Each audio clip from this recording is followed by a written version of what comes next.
পিরোজপুরে জুলাই পুনর্জাগরণ অনুষ্ঠান মালা অনুষ্ঠিত।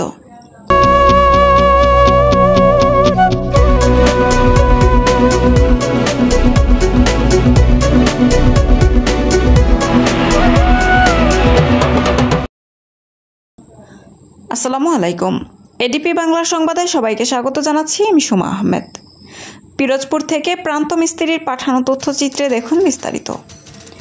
জুলাই আন্দোলন বৈষম্যের বিরুদ্ধে লড়াই ও দেশপ্রেমের চেতনায় নতুন প্রজন্মকে উজ্জীবিত করার লক্ষ্যে সারা দেশের ন্যায় পিরোজপুরে প্রাথমিক শিক্ষার্থীদের নিয়ে জুলাই পুনর্জাগরণ অনুষ্ঠান মালা অনুষ্ঠিত হয়। বৃহস্পতিবার সকালে পিরোজপুর সদরের 89 নম্বর মাসিমপুর সরকারি প্রাথমিক বিদ্যালয়ের হলরুমের শিক্ষার্থীদের নিয়ে জুলাই পুনর্জাগরণ অনুষ্ঠান অনুষ্ঠিত হয়েছে। অনুষ্ঠানে প্রধান অতিথি হিসেবে উপস্থিত ছিলেন জাকির হোসেন, নির্বাহী ম্যাজিস্ট্রেট পিরোজপুর। বিশেষ অতিথি হিসেবে উপস্থিত ছিলেন পিরোজপুর সদর উপজেলা শিক্ষা অফিসার মোহাম্মদ শহীদুল ইসলাম। অনুষ্ঠানে সভাপতিত্ব করেন বিদ্যালয়ের গভর্নিং বোর্ডের সদস্য ও বিশিষ্ট সমাজসেবক সাংবাদিক এম সোহেল মাহমুদ। অনুষ্ঠানে আরও উপস্থিত ছিলেন বিদ্যালয়ের শিক্ষক ও শিক্ষার্থীরা। জুলাই পুনর্জাগরণ অনুষ্ঠান শেষে বিজয়ী শিক্ষার্থীদের মাঝে পুরস্কার বিতরণ করা হয় এবং উপস্থিত শিক্ষার্থীদের দুপুরের খাবার সরবরাহ করা হয়। উপস্থিত আছেন আমাদের অত্র জেলার ম্যাজিস্ট্রেট স্যার, আমার সুযোগ্য উপজেলা শিক্ষা অফিসার স্যার, অ্যাডহক কমিটির সদস্যবৃন্দ, আমার বিদ্যালয়ের শিক্ষার্থীবৃন্দ এবং শিক্ষার্থী। আর বাকি যারা তোমরা আছে পুরস্কার পাবো না, তারা মুখ ভাব করবো না, তোমরা আরো বেশি করে চেষ্টা করবো ভবিষ্যতে যাতে তোমরা আরো ভালো করে পুরস্কার গ্রহণ করতে পারো, দিতে পারো, সেই করতে হবে। উপস্থিত পিরোজপুর সদর উপজেলা প্রাথমিক শিক্ষা অফিসার এবং আমাদের এই প্রতিষ্ঠানের সম্মানিত প্রধান শিক্ষক, সদস্য, শিক্ষক, শিক্ষিকাবৃন্দ এবং আমাদের প্রিয় ছাত্রছাত্রীবৃন্দ, জুলাই পুনর্জাগরণ কি, এই বিষয়গুলো ওদেরকে হয়তো বা এখন বোঝালেও বুঝবে না। এই অনুষ্ঠানটি ওদেরকে নিয়ে যদিও করা হয়েছে, জাস্ট ওদের মধ্যে চেতনাটি যেন জাগ্রত হয়, ওরা যেন বুঝতে পারে জুলাই মাসটা কি ছিল।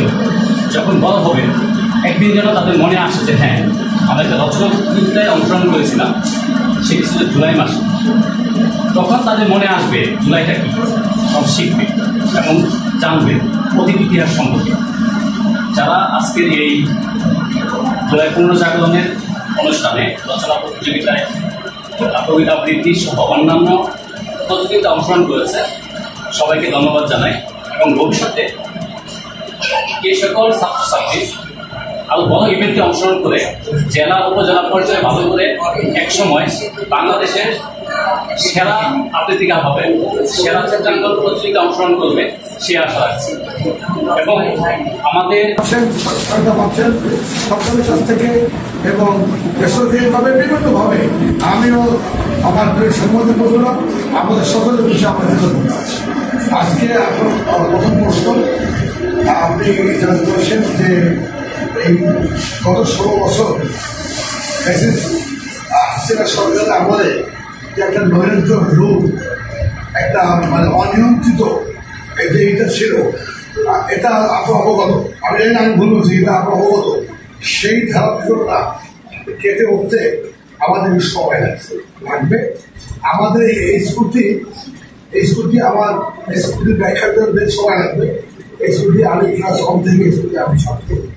আমার কিছুদিন মনে আছে, আমি স্কুলে আসতাম, এখন একটা বেড়া, টিনের বেড়া ছিল, ভেঙে পড়ে গেছে বাইরে। আমি স্কুলের বাসায় গিয়ে বলতাম আমার মাকে, আমাকে 20 টাকা দেবো, কি করবো, আমি প্রায় করতে পারি কিনে এনে বই দেখা বৃষ্টিতে ভিজাইছি, ওই বেড়াটা লাগাই দিয়ে আমি বাসায় গেছি।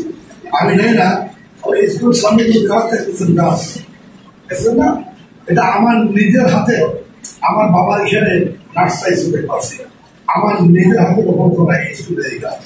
ঠিক আছে, আমি প্রশ্ন যে ওই 16 বছর যে অগণতান্ত্রিক অব্যবস্থাপনা এবং দায়িত্ব অবহেলার কারণে যেটা হবার সেটি হয়েছে, সেই ধারাবাহিকতা থেকে আমরা বেরিয়ে চলে আমাদের সময় লাগবে। এই স্কুলে যে ছাত্রদের আমি দেখিয়েছি, আমার এই দোতলা ঘরটা, এই বিল্ডিংটা ধরা ছিল, আমি দেখে গেছি। আমি ধরো 16 বছরে আর এখান থেকে সেদিন গেছি, তারাও দেখে নি আমার এই স্কুলে ছাত্রছাত্রী ঘর আছে। কিন্তু ওই যে অনিয়ন্ত্রিত দায়িত্ব অবহেলা যা ছিলেন, এরা এদের নিজের বাড়ির মতো করে 800 আইনও গেল,